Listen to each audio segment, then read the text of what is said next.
Welcome. All right, so this is a problem that gets a lot of students, not so much always on the factoring, but we've been talking about dividing, which is multiplying by, the reciprocal. And then they look at this, they say, all right, well, our divisor is not a fraction, so what's the reciprocal of that? Well, remember, we can always rewrite a number or a polynomial as a fraction, as a rational expression by putting it over 1.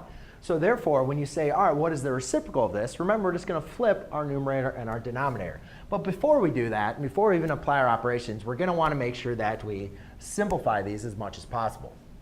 So my dividend, what I'm going to be dividing into, is not going to change, but I do need to simplify it. So I have a trinomial here with a as 1, and I need to determine how can I simplify this? Well, what two numbers multiply to give me -5, but then add to give me a -4? So I can simplify it into x minus 5 times x plus 1, all over x plus 5. Now, if these 5s had the same sign, then we could divide them out. But since one is negative and one is positive, we cannot do that. Then, when we flip it, we need to make sure we change it from a division problem to a multiplication problem, and we're just going to multiply by the reciprocal.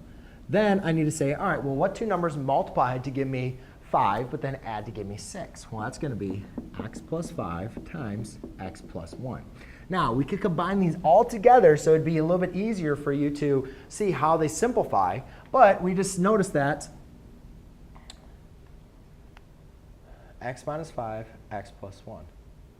Well, what we notice that is that these x plus 1s, these are going to divide out, and I'll be left with an x minus 5 up top. And I'll be left with an x plus 5 times x plus 5. So therefore, I'll have x minus 5 divided by x plus 5 squared. And again, unfortunately, since these are not the same sign, we cannot simplify it, but that will be our final answer.